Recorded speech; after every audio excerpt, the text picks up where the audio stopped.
ఇంకా ఈ రోజుల్లో కూడా నీలాంటి వాళ్ళు ఉన్నారు. చేతులు కోసుకుంటూ అమ్మాయి లేదు అని ఏడ్చుకుంటూ కూర్చుంటూ. దట్టు నువ్వేం కామన్ మ్యాన్ కాదు, ఒక ఇన్ఫ్లుయెన్సర్వి. మంచి ఫాలోవర్స్ ఉన్నారు, మంచిగా సంపాదించుకోవచ్చు, మంచి పేరుంది ఊర్లో. ఇప్పుడు ఈ సిచ్యువేషన్ అంతా నీ పరువేం అవ్వాలి. చాలా మంది అడుగుతున్నారు ఏమైంది స్టేటస్ ఎందుకు అట్లా పెడుతున్నావు. ఏం కాదు, దాని గురించి కూడా ఒక రీల్ చేసావు మళ్ళీ.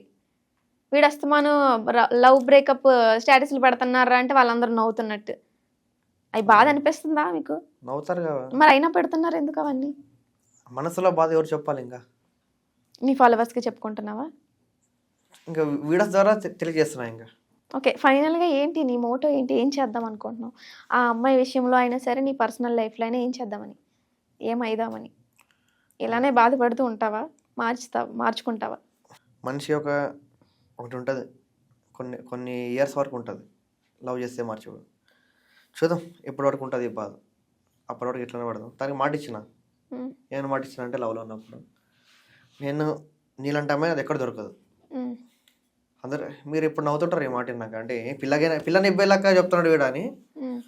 నీలాంటి అమ్మాయి నాకు ఎక్కడ దొరకదు, నీలాంటి ఇంత మంచి అమ్మాయి అని. రేపు పొద్దున మనకి బ్రేకప్ అయినా, రేపటి రోజు మనకి బ్రేకప్ అయినా కూడా నేను వేరే వాళ్ళు పెళ్లి చేసుకోవాలని చెప్పాను.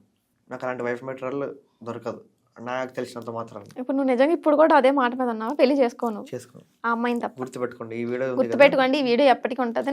డిలీట్ కూడా చేయించాను నేను ఎప్పటికీ, ఇలానే ఉంటది. అప్పుడు వచ్చి మాట్లాడదాం. ఆ అమ్మాయి పెళ్లి చేసుకొని సంతోషంగా ఉన్నా పర్లేదని చేసుకోండి.